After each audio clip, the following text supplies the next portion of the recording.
Homemade Anise donuts. The recipe is super easy and the result is really delicious. Good morning, I'm Vidi. This is Grandma's Kitchen and today we're going to make some donuts. Some fluffy, sugary anise donuts full of flavor. Incredible. It's a simple dish. You can't miss it. They turn out delicious, guaranteed. Let's go with the ingredients. First, 250 grams of all-purpose wheat flour, 50 grams of sugar, 5 tablespoons, 125 milliliters of whole milk, and 1 egg. 5 grams of dry baker's yeast, 40 milliliters of oil, and 40 milliliters of anise. If you don't like anise, then just don't add it, man, and we'll also need a pinch of salt. As always, I remind you that I leave the ingredients listed in detail below in the description box. If not, just pause, grab paper and a pen, and copy them from the screen. Let's begin. This recipe is simple. So the first thing we're going to do is mix the milk, which should be warm, together with the yeast and the 5 tablespoons of sugar. I spilled a little bit. If you're more careful, you'll get all 5 tablespoons in, and it'll be perfect. We stir until it's well mixed and then let it rest for 15 minutes. So the yeast activates. Good. Let's move on to the next step. A large bowl, a big mixing bowl. We add the egg and we also add the oil. Our 40 ml of oil. The anise, 40 ml of anise, and also a pinch of salt. If you don't like anise, you can add lemon zest, which is also very good. We add the mixture that we had prepared earlier, and that has been resting for 15 minutes. Make sure nothing is left at the bottom, and we stir. We're going to stir it for about 5 more minutes so all the ingredients mix well. Give it some energy. There we go, until everything is well mixed.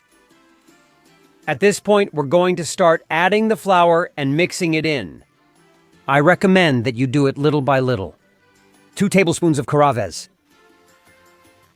We stir to soak it in the liquid, making it easier than adding everything at once. I'm telling you, the amount of flour is relatively approximate. With 250 grams of flour, I think it's going to turn out well, but later, during the kneading, we might have to add a little more. Here we go. We stir. Don't worry about the lumps. This will gradually come together until we get the elastic dough we want. Come on, there you go. Little by little, it's already thickening. We keep stirring, and I've already added the 250 grams of flour. I keep stirring. It's so it gets the right consistency. And when it looks like what you see in the image, which is more or less like a thick porridge, you'll have to knead it by hand, so clean hands and get to work. Here we go. I've added the last bit of flour I had left, and now it has 250 grams in it. Let's keep going, kneading by hand. At first, it's going to stick to your hand a lot because it's almost like a cream. But don't worry, because as you keep working it, it gets thicker and turns into a much more manageable dough. I'm going to add a little bit of flour, about a tablespoon, and I'll keep going. Here we go. This is going to take you a little while, about 10 minutes. I've got it around here and you can see how stretchy it is. With almost no flour spots left, it has very few lumps. If there are any, it's fine, they'll disappear now. Well, at this point, you can see what our mixture, our dough, looks like. And now it's time to prepare a work surface with a pinch of flour. And pour all our dough out to work it a little more. We'll work it until it stops sticking. Flour your hands well. Sprinkle the table well because this dough is still going to absorb a little more flour. We turn it out.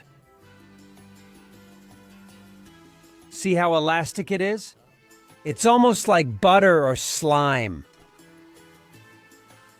Come on, we've got it. And now we're going to knead it, folding it over itself until it doesn't stick. About 10, 12 minutes of kneading. There it goes. Little by little, you see, it's taking shape, becoming elastic. And this is what we're looking for. I'll give it a bit more, and I've got it for now. It's still sticking slightly. 2 more minutes and it's ready. Once our dough is ready, we'll shape it into a ball. We'll place it in a bowl, cover it, and let it rise for 90 minutes. A little trick, sprinkle some flour in the bowl so the dough won't stick. That's it, it's ready to go in. Now we wait 90 minutes with our dough covered. The 90 minutes have passed. It has risen. So we're going to take it out. We're going to shape it, knead it for 2 or 3 more minutes. There it is. It already has that gummy texture we were talking about, and now we're just going to take small pieces of the dough. We're going to make some cylinders. Like this, rubbing with your hand. We'll join the ends and we'll have donuts as beautiful as this one. Here goes the first one. Let's continue. We'll try to make them about the same size. That's it. This might take us about 20 seconds each. We join them.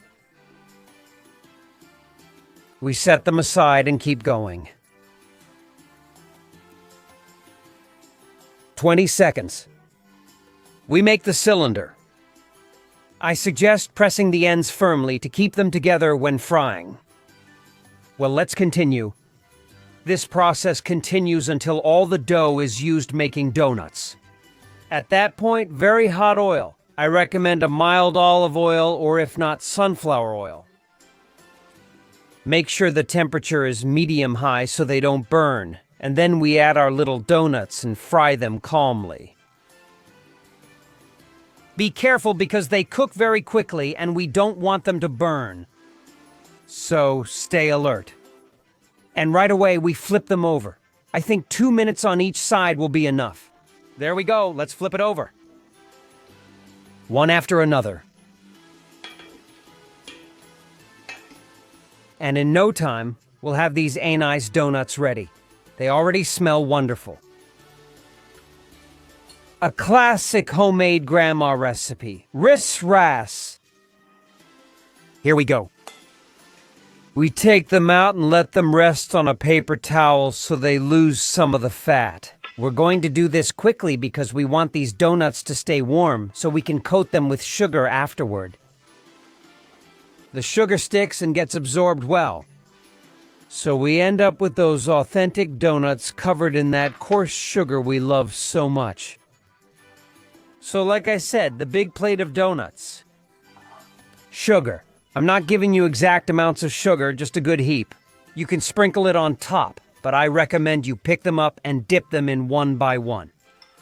That way, the sugar will stick much better, and they'll turn out sweeter, more appealing, and tastier. Here goes the first one.